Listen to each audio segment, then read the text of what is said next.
the new bookshelves. Hey guys, I thought it was about time for another read with me video, don't you?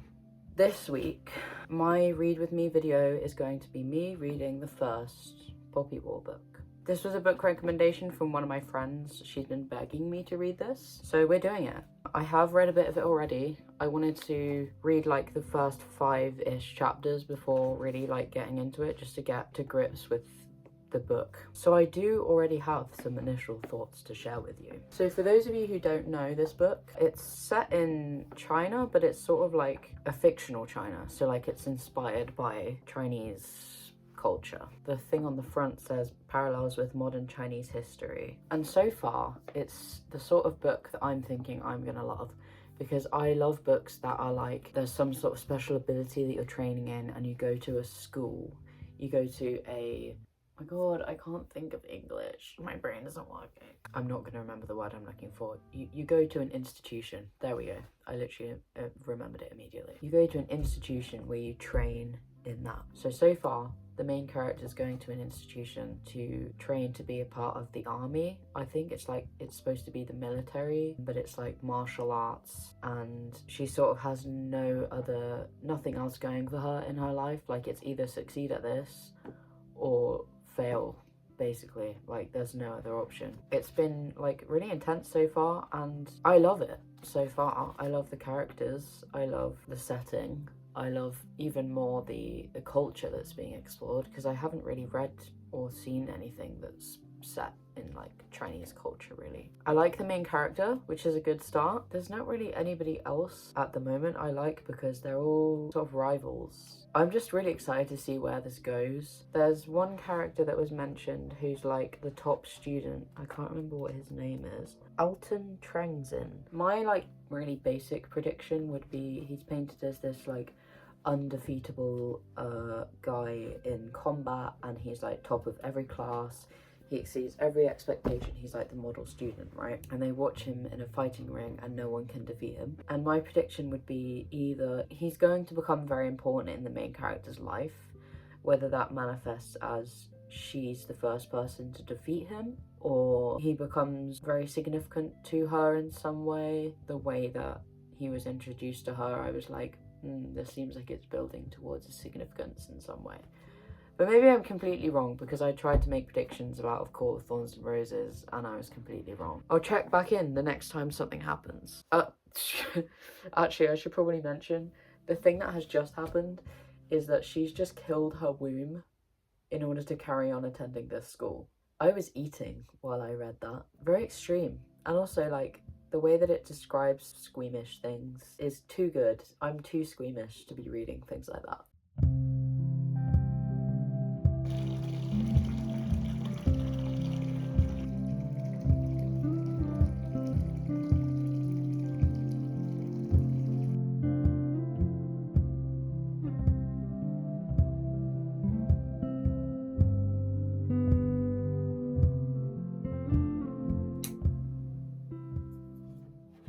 Listen, I know I'm always wearing this jumper, but it's my lounge jumper right now. It's my go-to jumper. It's my favorite jumper.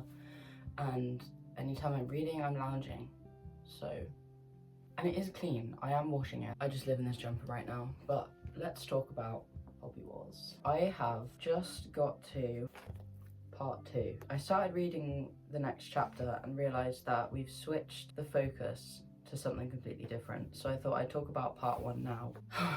So far, I'm loving it, and I have so many questions, and I was talking about this book to someone at work. I feel like he did give me some spoilers, but I sort of already knew them anyway. Rin, the main character, has been training at school, and I sort of like how the writer's written the time passing. Like, we haven't just had to read her whole 5 years of training. The thing that she's just done is climb this mountain. Her tutor told her to climb this mountain, gave her a flask of tea, right? And then just told her, like, stay up there until something happens. I don't know, because I haven't researched how long the human body can survive on just a flask of tea. She was just up in this mountain for like 20 days, maybe a month, without any food and just this flask of tea. Would she be okay? Isn't there like a set amount of days where after you've gone a certain amount of time without food, your body is sort of in an irreversible state? Is that real? But then I'm like, maybe there's something that we don't know about the character yet that meant she could do that. After she had her exams in the first year, they did the sort of fight, and I was first of all like, I'm having trouble believing that all of her other classmates have been training in martial arts since they were born, and she comes along and trains for a year and beats all of them. I'm just having trouble with the plausibility of that. But then I was like, again, maybe there's something about this character that we just haven't learned yet. With the last one she beat, like something was going on. And I was like, does she have some kind of like hidden power? Like they keep talking about how people have, they're just like born with things that they're really good at. Like Kite is really good at just remembering things immediately. So he never has to study or anything. But then I was like, maybe some of them have hidden magical abilities. I don't know where this book is going. Since then, it's sort of like, oh, she tapped into the gods. So yeah, there was that. But the other thing I really want to know is Yang, what his deal is. He's so intriguing. He mentioned that he fought in the second Poppy War, but he doesn't remember any of it. Like, is that because of trauma? Was he high the whole time? What's going on there? The guy who I work with said you probably won't find out anything until like the third book, so the only other thing that I have to say is her and Alton, I was sort of right in that he'd become relevant to her character because she sort of surpassed his abilities. Like Yang keeps saying like, you're better than even Alton, which I don't know, I'm just like, can we have a character that's not just immediately perfect at everything? You come from nothing and no training and somehow you're better than everyone. I just don't, whatever. We're supposed to just believe that, so we will.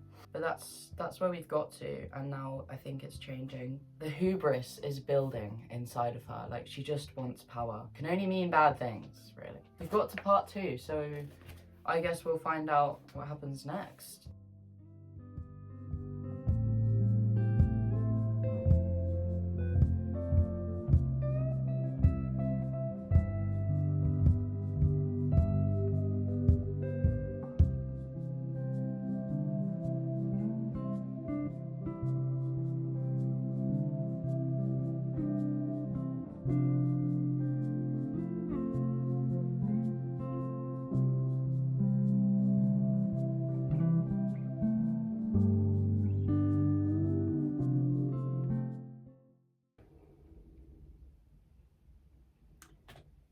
Neza just died. What? I just wasn't expecting that at all. I was expecting Rin to get in touch with the gods. Like, it was just gonna happen, wasn't it? I just wasn't expecting Neza to die. Spoiler alert. I love the way that happened though. Like, it completely severs any chance for him to redeem himself, severs any character development. It's inconvenient. It's at a time that doesn't slot nicely into the story. Like, death should be. It shouldn't feel convenient. It shouldn't let anything happen before it happens. It just happens. So I love the way that was executed, but man, it definitely sets the stakes. Guys, excuse the fact that I'm in bed right now. I'm reading to go to sleep, but I'm in a weird mood, so I'm going to talk. I take back everything I said in the last clip. Neza's not dead. All that stuff I said about making good decisions as a storyteller. Bro. Kill your character. I'm only saying this because of Stranger Things finale. A lot of what I say about following things through and wrapping up loose ends and all of that, especially in the last month or so, shade towards Stranger Things because fucking worst writing I've ever witnessed. I was right in my prediction about Alton and Rin's relationship being significant. She's just joined the, what are they called? The Kirk? And now she's training with him. I'm too good, guys. I predicted it. I'm really enjoying this, though. Really enjoying this.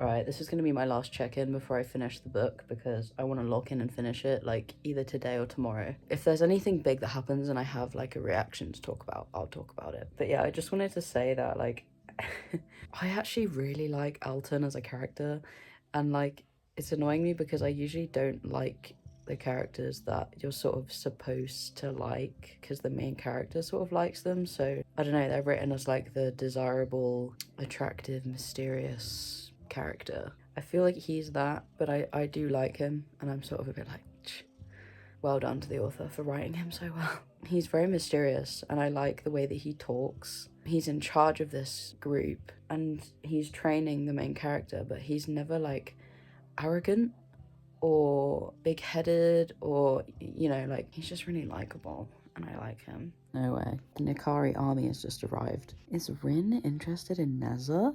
Enemies to lovers?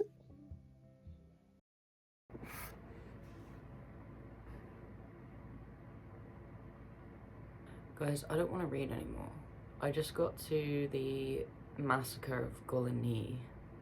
Genuinely, I just don't want to read anymore. It's a book about war, right? So I probably should have expected something. Fictional war for me, I sort of just think of Star Wars done in a way that isn't so soberingly stone cold realistic. But this book is a bit too real. I read to escape reality, and if the reality I'm escaping to is this, I don't want to read it. The way that she describes the massacre and what happens to all the people, I don't even know how she thought up those things. She must have done some sort of research into Nazis. Like, that's the only comparison I have for how badly they fucked around with people and ways to kill them. I can only compare it to Nazis. And like, I don't want to have to picture that. It's just like actually grotesque, and I feel actually sick. So going into this book, I liked it because it was sort of like training in an institution and magical abilities and that sort of thing. And now it's just stone cold war, and like, I don't know if I want to read that. Like, if I finish this book, I don't think I have any desire to read the next one. Not to say it's written awfully, it's written amazingly, but like, that's the problem. I'm gonna finish it, but I'm probably not gonna be happy about it. We'll see. Hey guys, so I finished The Poppy War, so I'm going to talk about it now. I'm going to do like a small book review to wrap up the video. I've sort of recovered from the massacre at Golani. That was very dramatic. I'm not harbouring the same like strong feelings that hit me after reading that when I started declaring that I wasn't going to read anymore. That has passed, but I'm still unsure if I want to read more, just because, I don't know, maybe I need more time to process, more time like away from it, having finished it, to like feel the urge to want to know more. But currently I'm not really feeling like I want to carry on reading it. Like, I just don't really have any interest in finding out what happens. But I did just finish it, so maybe I just need more time away from it. But that being said, I would still give this book 4 out of 5 stars. The story was really good, very intelligent. So thoughts I have are Yang, my co-worker that said like, oh, we don't really find out about him until the later books. Is he not the gatekeeper then? Because it's sort of revealed towards the end that he's the gatekeeper, one of the 3 legendary shamans that like came into existence. By the way, if you care about spoilers and you've somehow made it this far through the video, I'm just going to assume that you don't mind about spoilers. Yeah, so I'm like, he's just the gatekeeper, no? Unless she's incorrect in thinking that. But I guess also what hasn't been explained is why he doesn't really remember anything, or what really is going on with him, like why he's so adamant to stay away from everything. Like, there's definitely story there that we don't know yet, and obviously he's stuck in the mountain at the moment. I just couldn't separate in my mind the mountain from the mountain in A Court of Thorns and Roses. With Elton, I feel like I'm not convinced that he's dead. And I think we're not supposed to be Chagin? probably not saying that right. He said that he didn't feel him leave, and also we didn't see him die, and also isn't the whole thing that the shamans can't die? So him just becoming this beacon of fire, I feel like isn't going to kill him. Why would she assume that? That's just what they are. No? He's definitely coming back. Neza, I'm not so sure about. Like, it sort of just throws in there, like, all your friends are dead, all these people are dead. But it's like, well, I'm inclined to think that if we didn't actively witness it and it's not confirmed, then I'm just not going to believe it, because I'm getting the vibe that it's one of those books that sort of is just going to pull out surprise reveals that people are alive out of nowhere. So I'm not going to believe that anyone's dead unless I've seen it with my own eyes. What else do I have to say? The main character is very evil villain by the end of it, which is sort of interesting, because then it's like, oh, we're reading a book from the POV of the villain. She clearly has these deranged thoughts that are justifying why she's in the right, even though she's so clearly not. Like, she has no grasp on what she's done. I get very frustrated as a reader, because it's like, how can you not see that you're evil? You are pure evil. But then again, it does say, like, she should probably be in the mountain because she's completely lost it. So, like, there is some self-awareness, I guess. Overall, for the amount that this book was hyped up to me, I'm feeling sort of indifferent about it, which isn't a comment on how you might experience it. It's just how I experienced it. Maybe it's just not the genre for me. I'm not really sure. I mean, I did struggle a lot with the elements of war that were in it, which were written very cleverly. There's a lot of really clever commentary about war. There's a line that says something like, winning the war doesn't prove you're right, it shows who remains, or something like that, which is clever and thought-provoking. I think I'll have to do more reflecting before I decide whether or not to continue with the series, because I have so many other books I need to read. Even though I said this year I was going to focus more on rereading my favourites, my to-be read is actually just growing longer than it has ever been. But yeah, I mean, I'll probably be doing another read with me at some point, whether or not it's another Poppy Balls book. So if you like read with me's and you enjoyed mine, you should definitely subscribe. And if you liked me, if you liked my company, you should definitely subscribe. But if not, I probably won't see you again. So it was nice to have you while it lasted. But I'm gonna wrap this up now because I have so much to do. So bye.